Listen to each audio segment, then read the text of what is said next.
At Tribe Group, we're driven by curiosity, pushing boundaries, challenging the status quo, and building great teams through honesty and vulnerability. Because the way we work is changing, and it's changing fast. That's why we created the Find Your People podcast, exploring the future of work and where the human fits in all of it. I'm your host, Bruce Pulbrow. Each fortnight, we'll dive into leadership, culture, performance, and everything in between, unpacking what it really takes to build and grow great teams.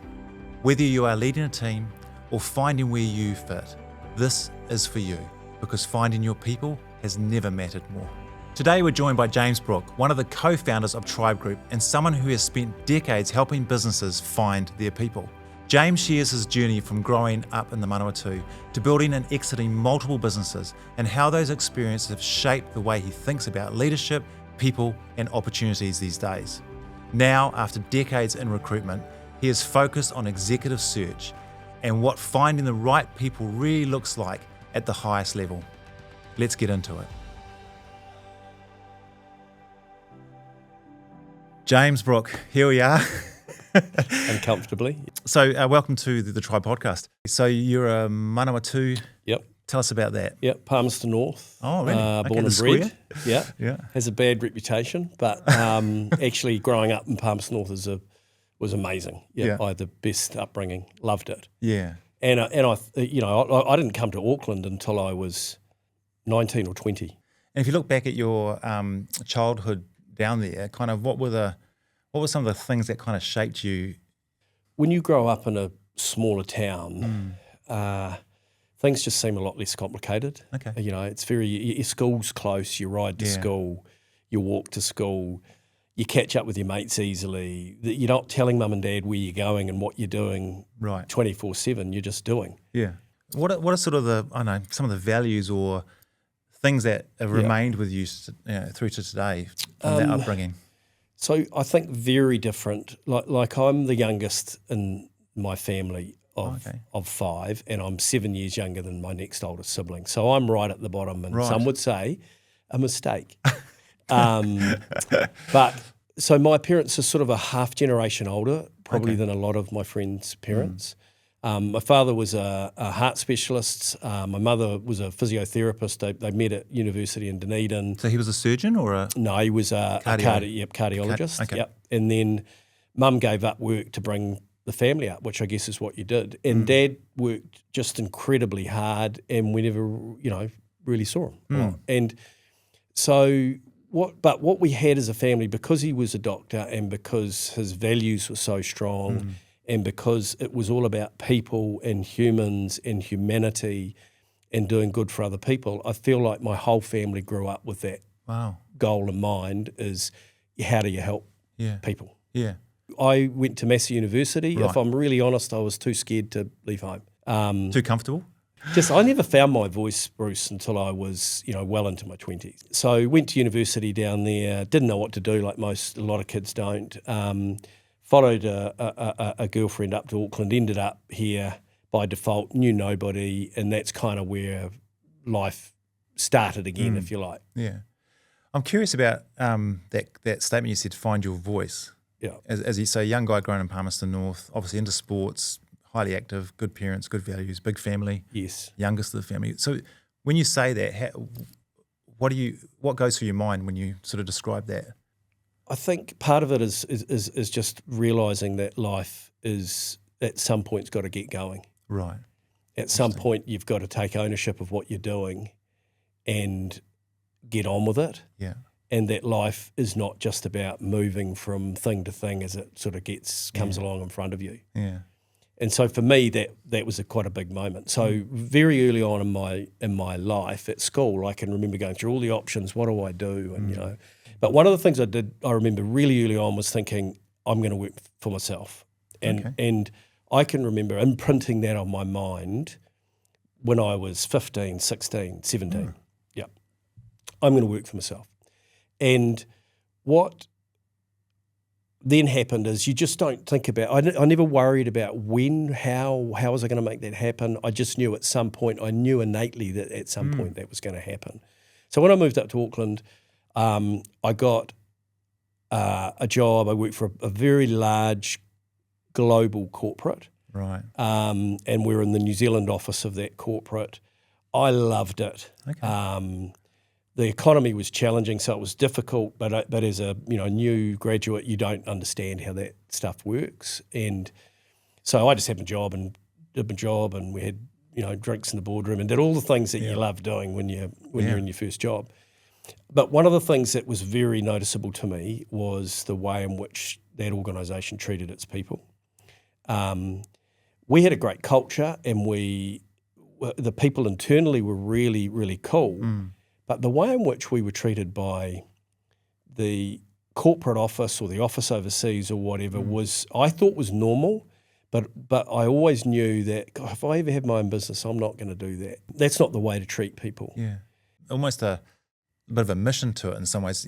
You've come from a corporate culture that I guess shine the light on how to do something differently. Yeah, and then you drove you into a mission to influence. Yeah, absolutely drove into. Yeah, that's a really great way to frame it up. And so just became obsessed with this idea of serving people really well and seeing where that would go. Now, fast forward, because that's all a bit of a boring story, but you fast forward into, we built a couple of pretty successful recruitment and search brands in New Zealand. Yep. We sold into a private equity business in Australia. That all went well. That entity got listed on the ASX. So it was a really great learning curve and stuff for me. Amazing. And so I'm just curious about two things. Firstly, the courage it must have taken to step out of what I would probably classify as a comfy corporate, you'd been paid and then every 20th the money was coming in. Yeah. And then going out on your own. So that dream for 15, that was just relentless in you? Is that what drove you? People who have worked for themselves, I think only those that have really worked for themselves and set something up and gone through that heartache and the hard work of no income stream, no reliable income. In fact, you've got the opposite. You've got money going out. It's a very scary time. And you can only grow business with capital and getting people around you and resources. And so it takes a certain relentlessness, in my view. And I feel like I've always had that, right? Like if I see something that we should be, if I feel like there's something that we should achieve, even in the business today, within the Tribe Group business, if there's something we should achieve, we are relentless about achieving it. And I don't know where that's come from. That's just an innate thing, I suppose, isn't it? But so we built those businesses, we sold them, we kind of took time out, and by now I was with my wife Jenny, so she was heavily involved in those businesses as well. We had a couple of years out and rebalanced. I get that. And then we set up Tribe Group from our kitchen really in 2014. I'm wondering I want to go back to that 15-year-old writing that note. Like it's quite a pivotal moment. I don't think I've met many people that would do that. They might do it in sports and things, but has that been your driving mantra? Yeah, I think the thing that drives me is the mission. Okay. What is the current mission and how are we going to get it done, and what relentlessness, what unstoppable nature are we going to bring to that to make it happen? Because I think a lot of people listening to this, one thing we love about New Zealand, and we've talked about this, is that it's people who have the courage to start something that grows not only themselves, but the people they employ, which in effect grows GDP and grows our country and serves and all those sorts of things. There is something quite unique in New Zealand when people do that. And you've done it with 2 businesses already, and now you're on your 3rd. Yeah. I think it's sometimes an untold story. If you've done 2 businesses for 20 years, how did you get the energy to start the 3rd? Because I can imagine that 20 years is a massive, like you said, you reset for 2 years. Yeah, we had to reset for 2 years. But I think the energy to do the business that we've got now, the Tribe Group business, came from seeing all the things we didn't do or we didn't do well in the last business. So you're learning at the same time as you've been relentless. Yeah, absolutely. Right. Yeah. And this is a better business. I mean, the business that we're in now is a way better business than the business that we had before. Is that because Jenny's with you? She was on the first one too, that's right. Yeah. So that's probably because I'm here then, maybe. No. Yeah, part of it. What makes it better? Okay, what makes it better is that we have been better, I think. We understand the business, we understand the nature of it. We have adapted far more. We've adapted more quickly to the market and the way it's changing. We've got better at how we employ people around us. We've got clearer and more confident in the decisions that we make around things. Yeah. Right, so let's go back to recruitment. So I'm counting 20 years, couple of years off, Tribe's 10 years old, so we only add up the years. Yeah. But what I am curious about, if I take two roles, I'm going to put in front of you. First one's a hiring manager, which every business has in some shape or form, whether it's the CEO, whether it's an appointed person. Yep. The other side's the candidate or the person looking for the role, people, both sides. From your vast experience, how has the hiring manager role changed, do you think, if you're going to name one or two things? Yep. It's a far more sophisticated process now than it was 5 years ago, let alone what it was 10 years ago, let alone what it was when I first started doing this 30-something years ago. Yeah, I wasn't going to mention the number, but let's go. What would be the 2 or 3 things that you think are vastly different? First thing is the world's a different place, right? 100%. So what have we got impacting on that now? Businesses arguably have got a lot more pressure on them. What they do is a lot more visible. Workforce dynamics have changed. So if you kind of look into that, what are we talking about? You've got flexibility within the workplace. You've got Gen Z and their focus on mental health and the other things that are important to them. They have a different dynamic in the workplace than perhaps a lot of older people have been used to.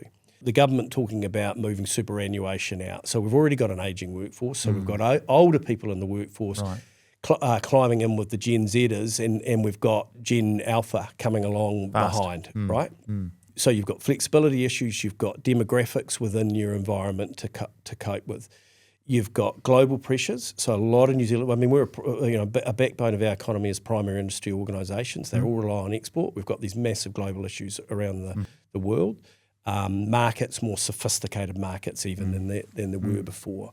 We've got AI and the digital. I don't like using the word, but the digital transformation stuff that's going on and disruption, and then I've got a workforce who are worried about whether they're even going to have a job.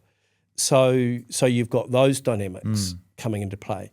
So if you sit down now as a CEO or a board member and you're hiring, you have to think very carefully about the kind of people that you are hiring into your organisation and the way that they think. Well, we had a chat to Jared Kerr, Chief Economist from Kiwibank. Yep. He had a senior role, and I think he said he had 111 applicants. He dismissed over half of them because it was obvious that they had this letter written by the same ChatGPT prompts. But what I'm hearing from you, I think, is that it's that generation at tier 3 that are having to have more of a human connection and understand the complexities of the myriad of things that come at them, whether it's global economics, whether it's Gen Z coming through, whether it's gender equity or diversity, or let alone actually doing the job. I guess what I'm asking you is capability versus human. How do you get that balance when you start to look at those roles? So I think, when you're running a recruitment process, it doesn't matter whether it's within your organisation or at the very top of your organisation. Most people are looking for a sort of a combination of things. Yeah, they're looking for the skill set. Have they got the skills to do the job? They're looking for the fit, the attributes that the person has. Have they got the attributes to do the job? And you're often looking for their background, industry background, and what has set them up to be able to move into this role. Yeah. So just to summarise, that would be sector, attributes, and capability. Yep. Yeah. Okay. Yep. You can't take a view and put it across every role because it doesn't work that way. But my view is that, particularly for boards and CEOs, that they need to be focusing on attributes and style and the human nature of the person that they're employing, probably over and above the skill set and the industry background. Now, the skill set clearly is very important. You've got to have the skills. But the industry background for me is getting, often less and less relevant. Look at. Okay, let's talk about you for a moment. Let's. Favourite subject. We've got arguably the biggest privately owned recruitment business in New Zealand, in search business, right? So we've put a CEO into that, and to run our business. That's you. Okay, good to know. But you have no industry background in what we do, right? And that was determined when we sat down and figured out who we needed. The first thing we said is we don't want them. Not they don't have to come. We don't want them. So you challenged yourselves to think that way. Yeah, we challenged ourselves to think that way because we needed the diversity of thought, Bruce, and we needed. With all of the things that we talked about before that impact every business, including our own, we needed someone who thought differently to the way we can already think. I didn't need more recruitment and search knowledge. No. I've got that inside out. I mean, arguably our business has got more knowledge in that space than any other organisation in New Zealand, given the pedigree that Jenny and I have had and what we've done.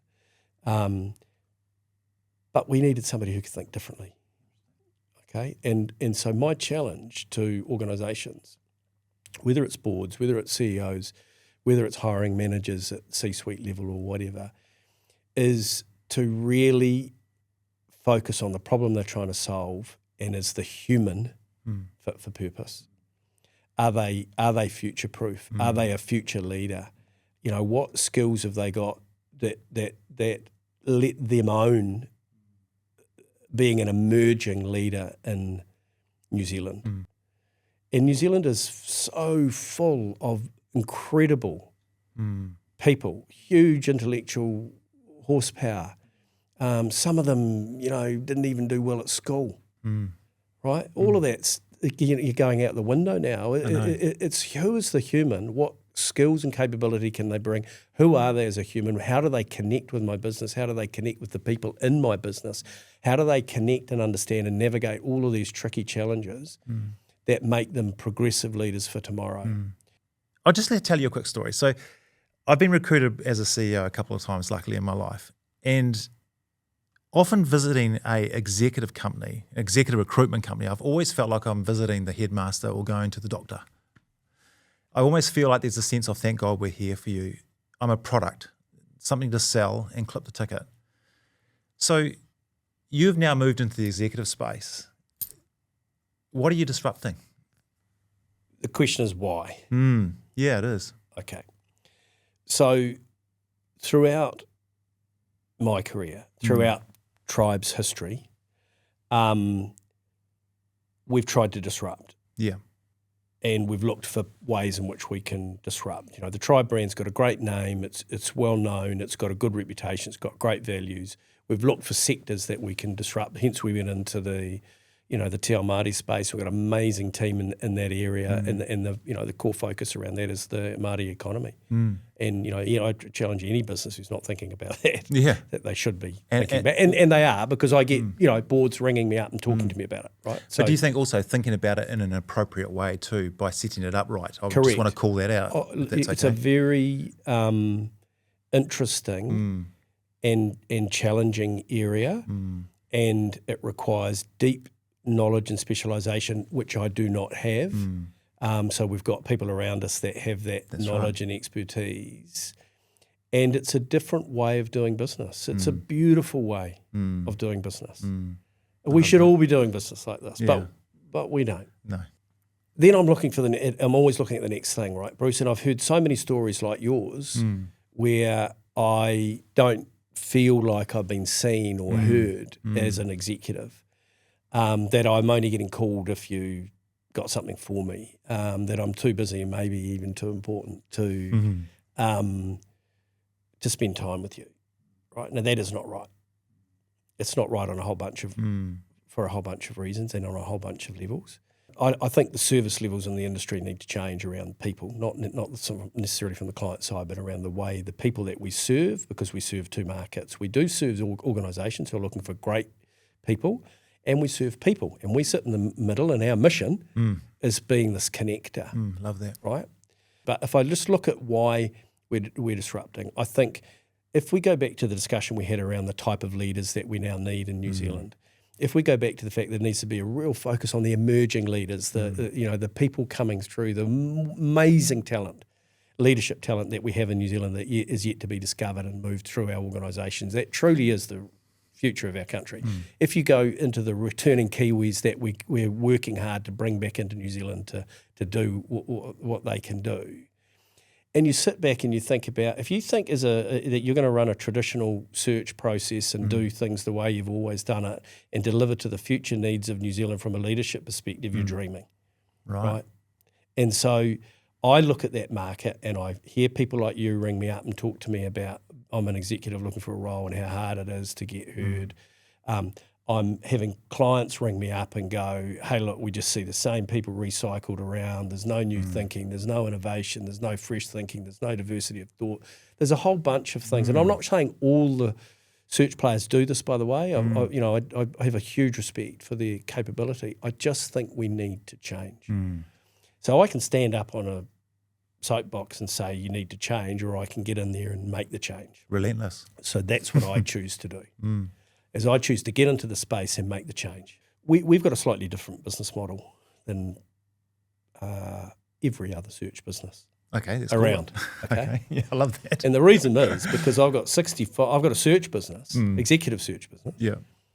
But I've got 65 other people through the rest of our tribe group organisation that operate every single day across thousands of New Zealand businesses.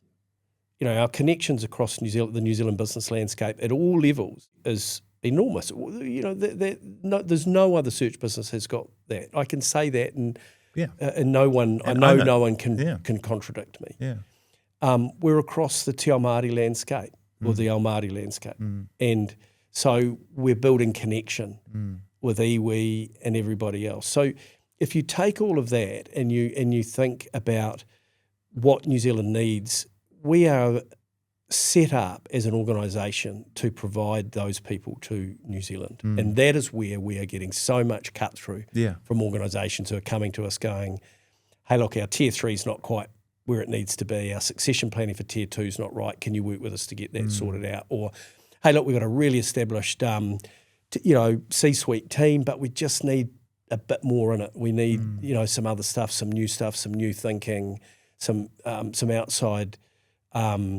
the square thinking in terms of what we're trying to do.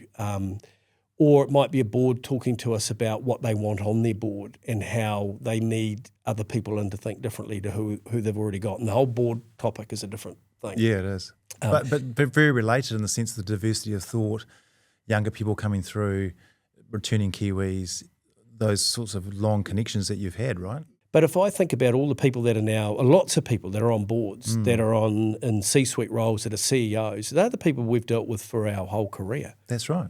We're dealing with board members now that we put into graduate roles. We're dealing with CEOs that we put into graduate roles. Product managers that are now CMOs in the biggest, with the biggest brands in the country. Can I just pause you there? How does it make you feel? I mean, to see someone that you might have put into a grad role, who's now in that more. Yeah. Because you've journeyed that journey, right? Yeah. You and Jenny? Yeah. Yeah. It makes me feel good if you come back to the things that I talked about when I was growing up about people and trying to help people. It makes me feel really good about that. I like the fact that we help people.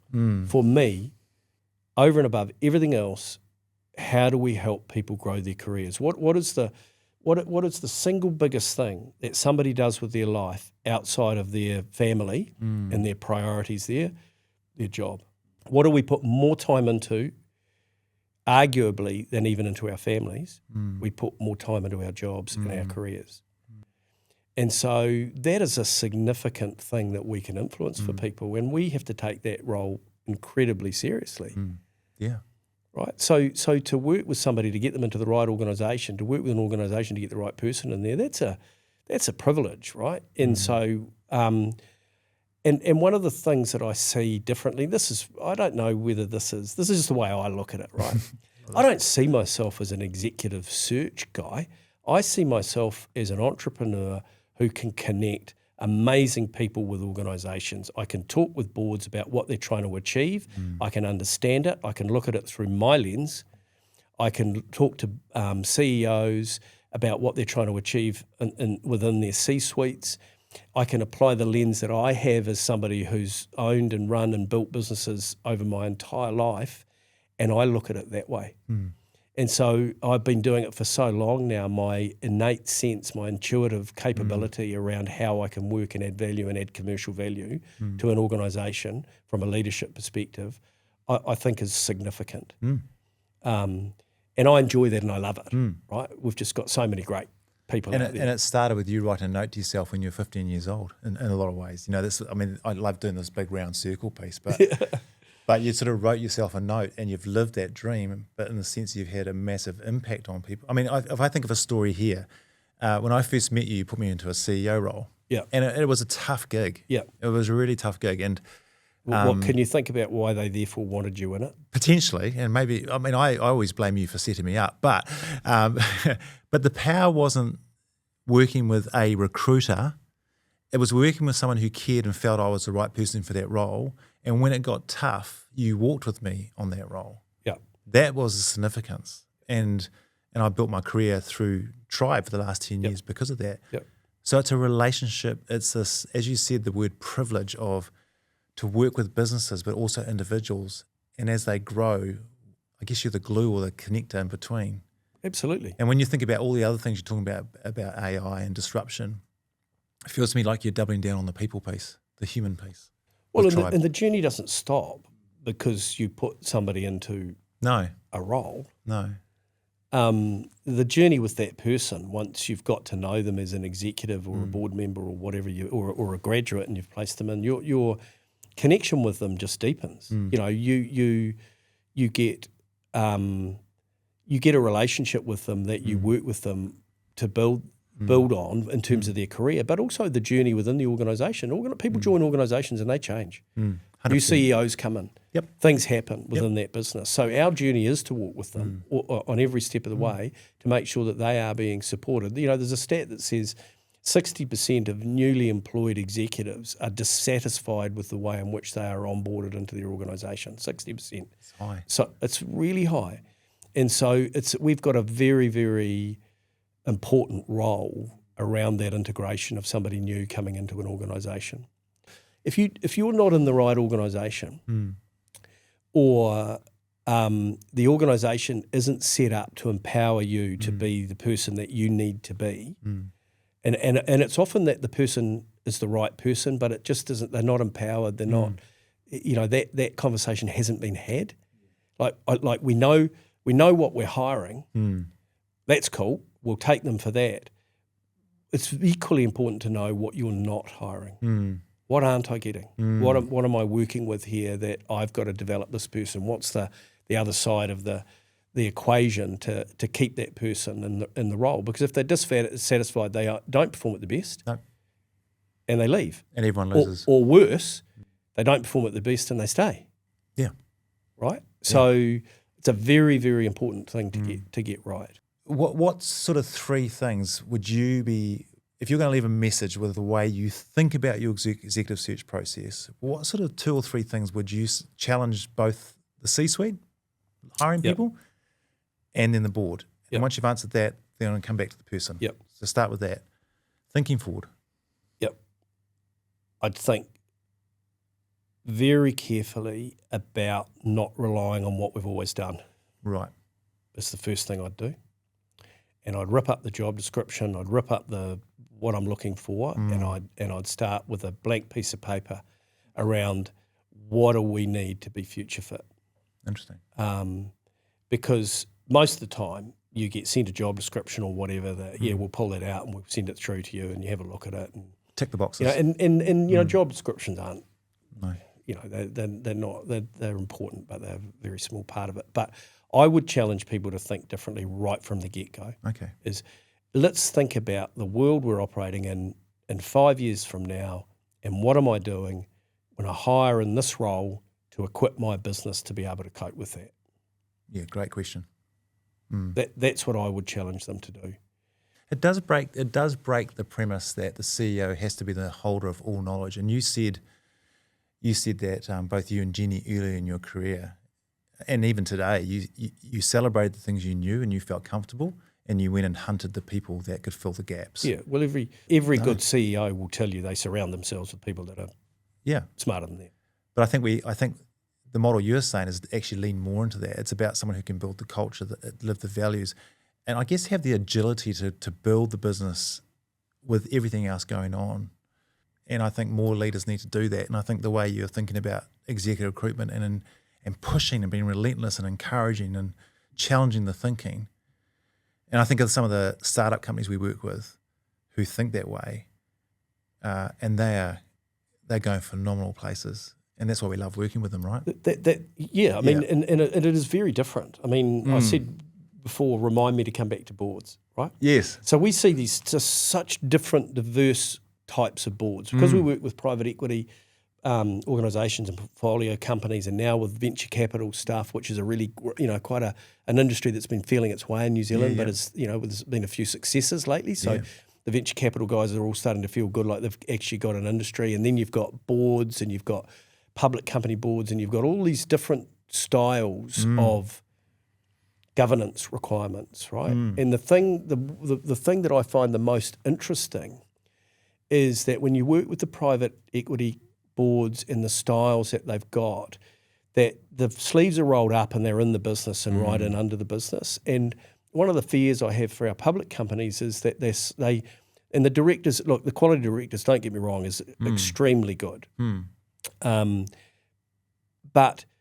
they are in danger of getting bogged down with a whole bunch of staff that kind of soaks up their time and effort and thinking, and they don't get a chance to get their sleeves up and think about value creation within the organisation, right? And whether you're creating value for shareholders because you're a public company, or a shareholder because you're involved with a private business or a private equity company, that's what governance should be doing. And so we see these amazing boards that are, that should, if you could meld them all together, you'd have these incredibly super boards, highly functioning things. So it's really just interesting to see that the world is changing. Leadership requirements are changing. The way in which we hire leaders is absolutely changing. The way in which we think about hiring leaders is changing. And the reason I think we have been successful, we're being successful with a challenger brand that doesn't have the long track record in executive search, is that people back me, people back Jenny because of the knowledge that we've got to bring the commercial value into the space. 100%. And that that seems to be our magic kind of source. If you like. And you've built 3 businesses, and you keep investing in this great country and great people. Well, and that's a great story from Palmerston North. Oh well, it doesn't break your heart when you hear I mean, I want it for my kids, let alone. But we want people to go overseas and experience what's going on, right? It makes them better, in my view. New Zealanders, when they come back into the workplace. So we should be encouraging them to go. And no, we don't want to have a huge brain drain and lose a whole bunch of people, but we want them to go, we want them to learn, we want them to come back. Yeah, and invest. So how do we create an environment they can come back into? How, as organisations in New Zealand, do we create the space to bring these people back in? How do we change our recruitment ways so that we're encouraging them to come back into New Zealand and come into these roles? And that's a real opportunity for New Zealand businesses. Yeah. New Zealand's just an incredible place. You only got to travel overseas to come back here. Look, we've got a few problems, we know, but wow, it's not really. How lucky are we? Yeah, we are. Hey, mate, thank you so much.